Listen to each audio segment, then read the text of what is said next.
Education, education, education. It seems like it's the only thing that anyone ever talks about other than the economy or gas prices. Of course, this is understandable.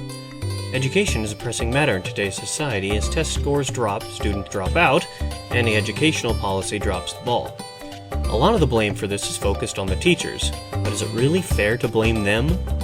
In this video, or rather slideshow with voiceover and music, I'll put forth some ideas and opinions of real teachers, not policymakers, on the subjects of education, standardized testing, and what constitutes a real education in today's society. The teachers I interviewed ran the gauntlet as far as time in their careers. The youngest teacher had 4 years under his belt, while the oldest had 26 years of experience. Amazingly, I found very similar opinions on the subjects at hand.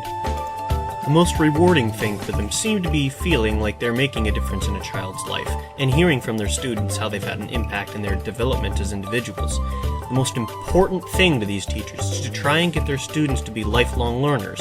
They want them to think critically about their work and the world around them, and drive them to ask questions. Across the board, all of the teachers strongly believe that the high school exit exam and other such standardized testing was becoming the central focus of several teachers because of the strong emphasis on it by the government. They felt as though the strict limits of what each child must be taught heavily limited their creativity in the classroom, and that this creativity was what allowed students to learn better and more actively. Not only that, but the stress involved with trying to be sure that all of your students pass the various tests can be heavily detrimental to a teaching environment.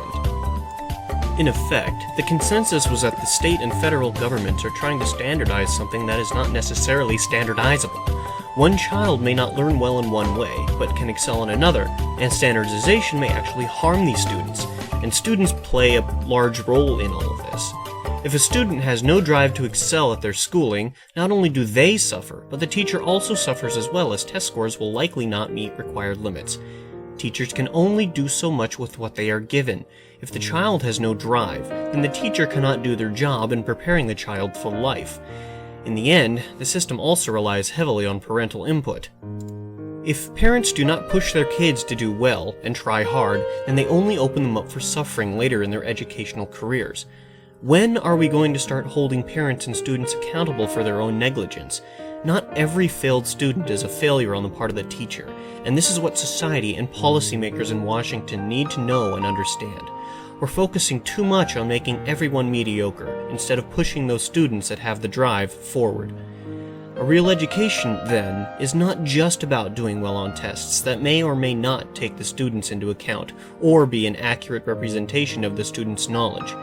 It should be about encouraging children to seek knowledge for themselves, to question the world around them, and to take an active interest in their own future both at home and at school. An education is more than just being book smart.